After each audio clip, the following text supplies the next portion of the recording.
Good evening. আশা করি সবাই ভালো আছো, সুস্থ আছো। সেদিন গেছিলাম ক্যানিংয়ে একটা মোবাইল কিনতে। ক্যানিংয়ে মোবাইল কিনতে যাওয়ার সময় ভাবলাম একটা ভিডিও করি। রাস্তায় যাচ্ছিলাম দক্ষিণ মৌখালি থেকে যাওয়ার রাস্তাটা। দক্ষিণ মৌখালি থেকে সোজা ক্যানিং টাউন পর্যন্ত যাওয়া যায় এই রাস্তাটা দিয়ে। এই রাস্তাটা প্রায় 40 ফুট চওড়া আছে, কিন্তু রাস্তাটা নতুন হচ্ছে। এটা নতুন বানাচ্ছে রাস্তাটা, কিন্তু অনেকটা বেশিটা না।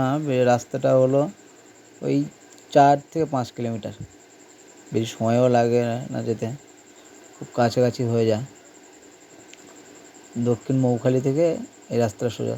এই রাস্তাটাতে 3টে ব্রিজও আছে, কিন্তু রাস্তাটা এমন অবস্থা। অবশ্যই রাস্তাটা মাটির রাস্তা, কবে ঠিক হবে ঠিক নেই। কিন্তু রাস্তাটা বৃষ্টি হয়েছিল সেই দিন বিকালে, বর্ষাকাল তো এই জন্য। ওর এই একটা ব্রিজ পড়লো, রাস্তাটা খুব অবস্থা খারাপ। ওই রাত্রে আমরা 5 জন যাচ্ছিলাম সেদিন রাত্রে। 2টো বাইক ছিল আমাদের কাছে, এবার আমি ওটা ড্রাইভিং করছিলাম।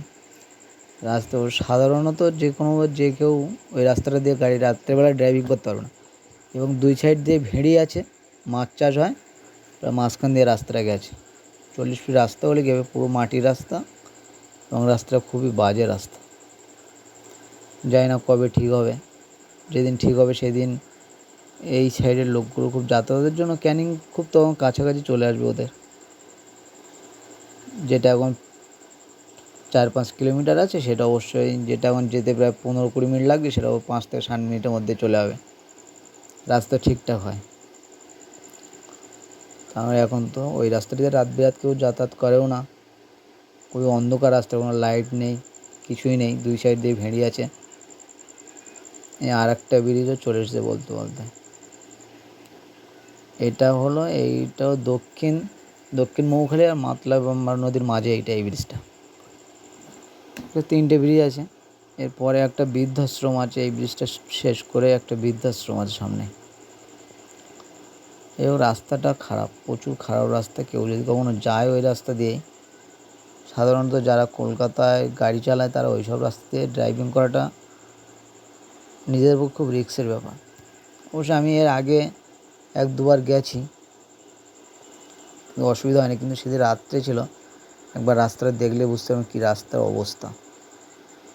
আর বৃষ্টি হয়েছে, বৃষ্টি পুরো রাস্তা অবস্থা হয়েছে, যে কেউ ড্রাইভিং করাটা খুব মুশকিল হয়ে যাবে ওখানে। আর সে সন্ধ্যাবেলা তখন 7টা, 7:30 বাজে। টোটো যারা ক্যানিং গেছিলো তারা ফিরছে, নিজেদের বাড়িতে ফিরছে। আমরা যাচ্ছিলাম একটা মোবাইল কেনার জন্য, অ্যাকচুয়ালি যাওয়ার রাস্তা ওই রাস্তা দিয়ে। আবার প্রয়োজন ছিল না, কিন্তু দাদা বললাম যে একটা মোবাইল কিনতে যাবে। এই সামনে এই বৃদ্ধাশ্রমটা, এখানে বৃদ্ধাশ্রম, এতটা রাস্তা ক্রসিং করে আসার পর একটা বৃদ্ধাশ্রম আছে এখানে। রাস্তা অবস্থা যা হয়েছে,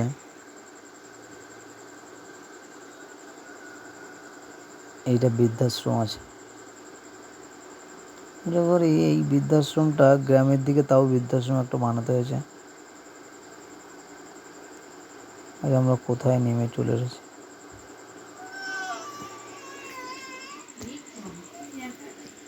এখানটা আবার পাথর ফেলে রেখেছে, প্লাস সাইড দিয়ে ড্রেন টাইপের আছে।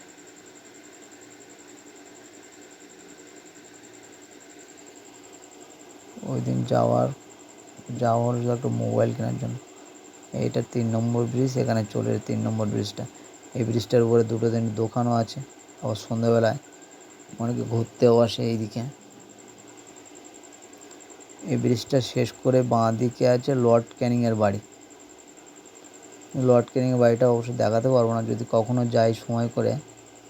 নেক্সট বার যখন যাবো তখন অবশ্য লর্ড ক্যানিংয়ের বাড়িটা একটু দেখাবো। একদম বাঁ দিকে কর্নারেই আছে এই লর্ড ক্যানিংয়ের বাড়িটা।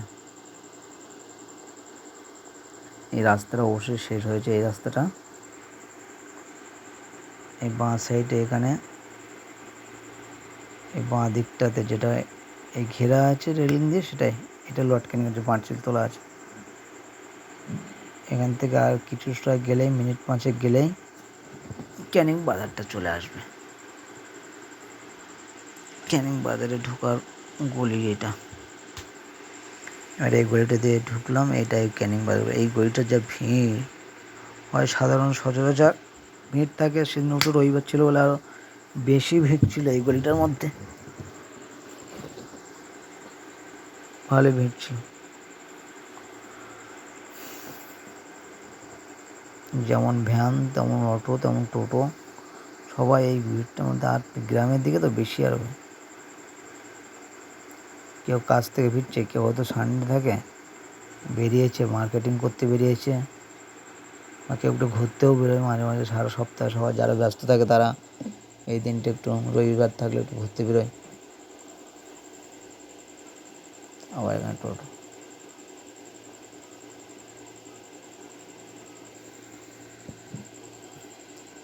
ভিড় আছে এখানটায়, গাড়ি চালানোটা মুশকিলের মধ্যে দিয়ে, এই ভিড়ের মধ্যে, মার্কেটের মধ্যে।